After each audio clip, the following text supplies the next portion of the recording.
Aujourd'hui, je travaille sur la modulation d'un signal. La modulation de signal est quelque chose de très intéressant dans le monde de la radiotransmission.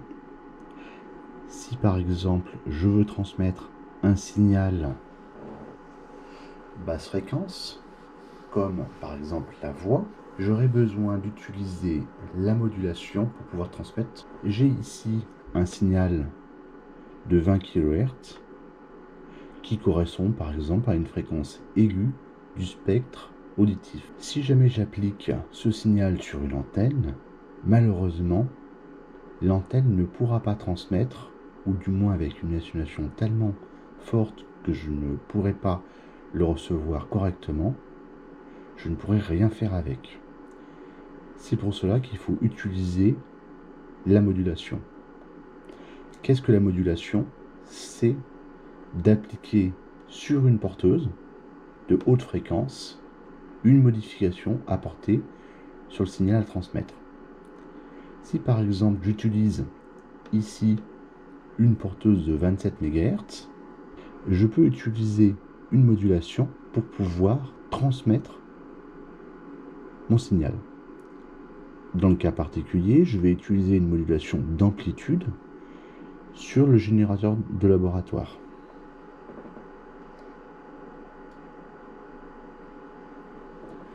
On voit ici que mon signal de base réalise une modulation d'amplitude sur ma porteuse. Et effectivement, quand mon signal augmente, l'amplitude de ma porteuse varie en augmentant, et quand mon signal diminue en tension, l'amplitude de ma porteuse diminue. J'ai donc bien une modulation d'amplitude. Et cela sans modifier la fréquence de base de ma porteuse. Si je zoome, je vais continuer à voir cette fréquence de la porteuse, mais qui aura une variation sur son amplitude.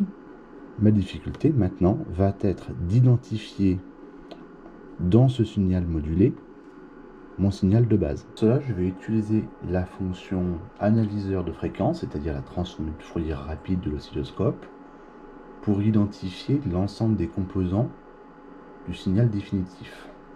On voit sur l'amplitude la plus forte, c'est ma porteuse, avec ma fréquence de 27 MHz, et on voit deux harmoniques identifiées ici à l'écran, harmonique 2 et harmonique 3, qui ont quasiment la même amplitude, qui correspondent à un signal de la porteuse plus mon signal de référence.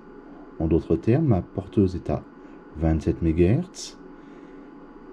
Le deuxième signal, l'harmonique, va être à 27 MHz plus 20 kg, c'est-à-dire le signal que je cherche à transmettre.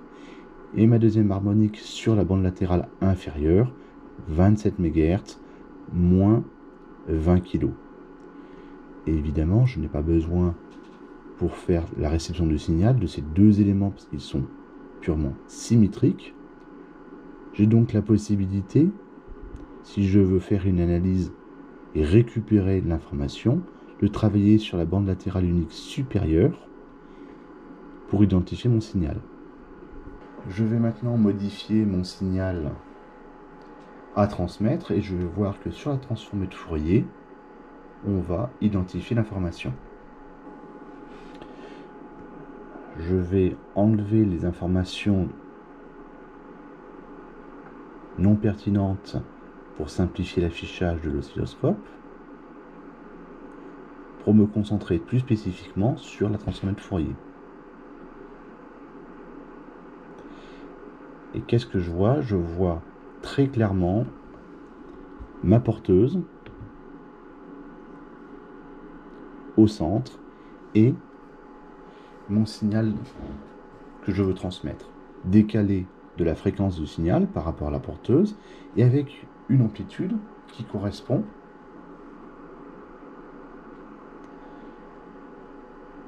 au signal que je transmets.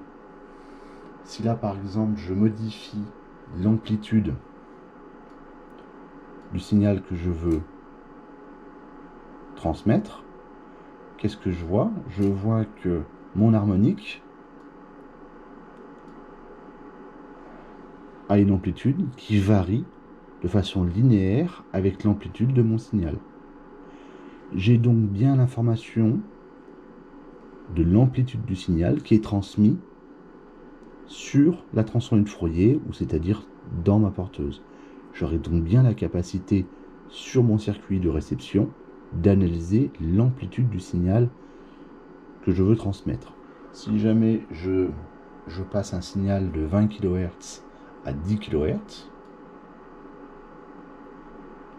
on voit que mon harmonique s'est rapproché de ma porteuse, et toujours de façon proportionnelle, puisque là, on voit que cette harmonique sur la bande latérale supérieure correspond à une fréquence de ma porteuse plus 10 kHz.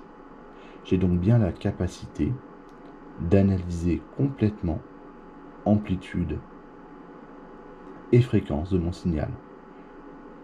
Dans le cadre d'une modulation de fréquence, on ne doit absolument plus toucher à l'amplitude de la porteuse, mais exclusivement à sa fréquence.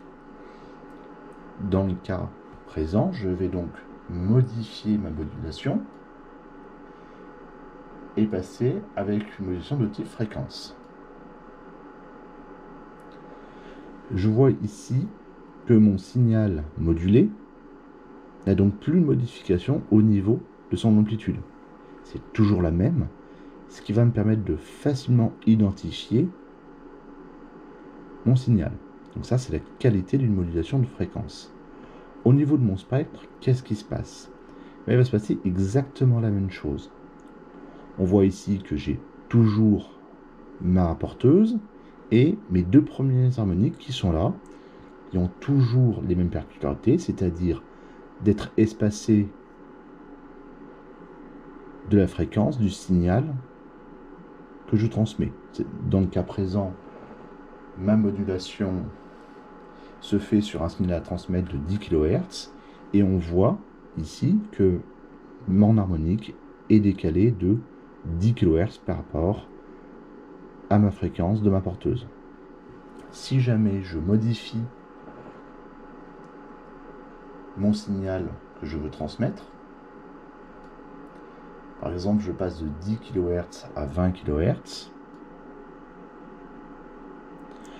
je vois que mon harmonique s'est décalé et la fréquence de cette harmonique est égale à ma fréquence de base 27 MHz plus mon signal de 20 kg.